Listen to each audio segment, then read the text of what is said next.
यह कहानी है रावी, नेहा, अर्जुन और प्रिया की, जो दिल्ली यूनिवर्सिटी के स्टूडेंट्स थे और हॉरर और थ्रिल के शौकीन भी।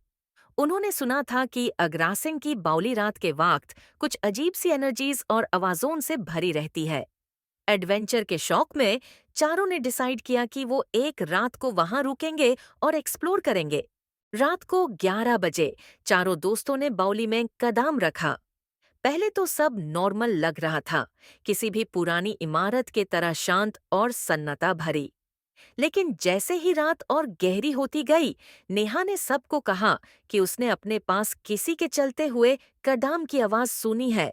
लेकिन जब सबने मुड़कर देखा तो वहां कोई भी नहीं था। सबने ये सोचा कि शायद उनका वहम होगा और मजाक में बात को तल दिया। थोड़ी देर बाद रावी ने देखा कि बाउली के अंधेरों में किसी ने नेहा को अपनी तरफ बुलाया। उसने सोचा शायद कोई भटक गया होगा या एक प्रैंक हो सकता है। लेकिन जब उसने नेहा की तरफ देखा तो उसके चेहरे का रंग उदा हुआ था। उसने धीरे से कहा, मुझे लगा किसी ने मुझे अपने पास बुलाया और वो मेरे नाम से मुझे बुला रहा था। ये सुनते ही प्रिया और अर्जुन के चेहरे भी पीले पड़ गए, क्योंकि उन्होंने भी वही आवाज सुन रखी थी, बस अपने नाम के साथ। अब उन्हें लगा कि कुछ तो गलत है। रावी ने कहा कि वहां से निकालना ही ठीक रहेगा, लेकिन जैसे ही उन्होंने एग्जिट की तरफ कदम बढ़ाए, उन्हें लगा कि कोई उनका पीछा कर रहा है। हर कदम पर उन्हें अपने ही पैरों से मिलती हुई एक और कदम की आवाज सुनाई देती थी, जैसे कोई और उनके साथ साथ चल रहा हो। जैसे ही सब बाहर निकालने ही वाले थे, रवि को लगा कि उसके सामने एक अजीब सी परछाई आई, बिल्कुल उसके अपने ही शक्ल में, लेकिन आंखें बिल्कुल सेफ्ट और चमक रही थी। उस परछाई ने एक शब्द भी नहीं कहा, लेकिन धीरे से उसकी तरफ हाथ बढ़ाया।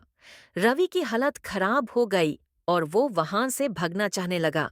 लेकिन जैसे ही उसने पीछे देखा, उसके तीनों दोस्तों के भी सामने वही उनके अक्स में कोई खड़ा था। सब अपने ही रूप में एक सेफ्ट आंखों वाले हमशक्ल को देखा कर दार से थितक गए। किसी तरह चारों दोस्तों ने वहां से भागकर बाउली को छोड़ा। लेकिन जब वो बाहर आए तो अर्जुन ने देखा कि उसके पैरों पर एक गंदी काली छाप थी, जो उसके बाउली के अंदर तक भागकर आने का सबूत दे रही थी।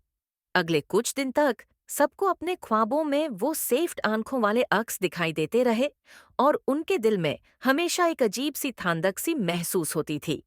उस दिन के बाद उन्होंने कभी अग्रासेन की बाउली का रुख नहीं किया और किसी से इस राज को कभी बयान नहीं किया।